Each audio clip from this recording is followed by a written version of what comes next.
बच्चों अभी हम द्रव रागी सोल का स्कंदन पढ़ चुके हैं। आज हमको पढ़ना है कुलाइडों का रक्षण। कुलाइड्स का स्कंदन ना हो, किसी तरीके से हमें स्कंदन को रोकना है। अभी तक हम स्कंदन पढ़ चुके हैं, लेकिन अब हमें क्या करना है, स्कंदन को रोकना है। तो इसको बोलेंगे कुलाइडों का रक्षण।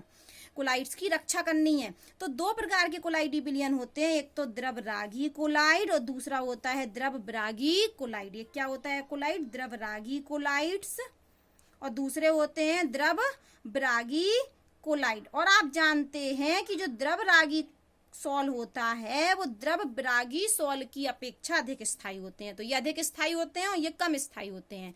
द्रव रागी सोल द्रव ब्रागी सोल की तुलना में अधिक स्थायी होते हैं। क्यों होते हैं? क्योंकि द्रव रागी का अर्थ होता है द्रव को स्नेह करने वाला, जबकि द्रव ब्रागी का मतलब द्रव को घृणा करने वाला। तो द्रव रागी सोल में जो कुलाइडी कण होंगे वो चारों तरफ से विलायक से घिरे हुए होंगे। देखो यहाँ लिखा है द्रव रागी सोल द्रव ब्रागी सोल की तुलना में अधिक स्थायी होते हैं। अधिक स्थायी होते हैं क्यों? क्योंकि ये द्रव रागी कोलाइड व्यापक रूप से विलायक योजित होता है। द्रव रागी सोल व्यापक रूप से विलायक योजित होता है, मतलब विलायक में घुला हुआ रहता है। इसके चारों तरफ द्रव की क्या होती है? विलायक की परत होती है। जबकि यहाँ जो कुलाइडी कण होगा उसके चारों तरफ परत नहीं होती द्रव की, क्योंकि ये द्रव को घृणा करने वाला होता है। लेकिन जब हम द्रव रागी सोल को द्रव ब्रागी सोल में मिला दें, मान लो यहाँ पर द्रव रागी सोल है एक पात्र में और दूसरे बर्तन में द्रव ब्रागी सोल है। द्रव रागी सोल को जैसे ही हमने द्रव ब्रागी सोल में मिलाया तो द्रव रागी के जो कण होंगे, ये कण क्या करेगा? इस द्रव ब्रागी कण के चारों तरफ एक परत बना लेगा और परत बनाकर इसकी रक्षा करेगा। मान लो हम यहाँ से एक विद्युत अपघट डालें, अब कोई भी, तो ये विद्युत अपघट इस कण तक नहीं पहुंच पाएगा, क्योंकि इसके चारों तरफ क्या बन गई? द्रव रागी सोल के कणों का परत बन गई। क्या बोला? द्रव रागी सोल को जब हम द्रव ब्रागी सोल में मिलाते हैं तो द्रव रागी के जो कण थे वो कण द्रव ब्रागी कणों के चारों तरफ, द्रव रागी के कण द्रव ब्रागी के कणों को चारों तरफ से घेर लेते हैं। अर्थात द्रव रागी कण द्रव ब्रागी कणों के चारों तरफ एक परत बना लेते हैं। और ये परत क्या करती है?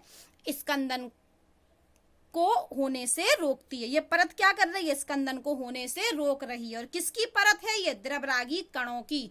तो द्रवरागी कणों की परत है ना, तो स्कंदन को रोक दिया इसने, तो यहाँ पर रक्षा कर दी इसने। कुलाइड्स की क्या कर दी? रक्षा कर दी। स्कंदन को रोकना मतलब कुलाइड्स की रक्षा करना। तो यहाँ पर द्रवरागी कण के चारों तरफ द्रवरागी कणों ने एक परत बना ली, जिस वजह से द्रवरागी सोल का स्कंदन नहीं हो पा रहा। किसने रक्षा की? इन परत ने। और परत किसकी है? द्रवरागी कण की।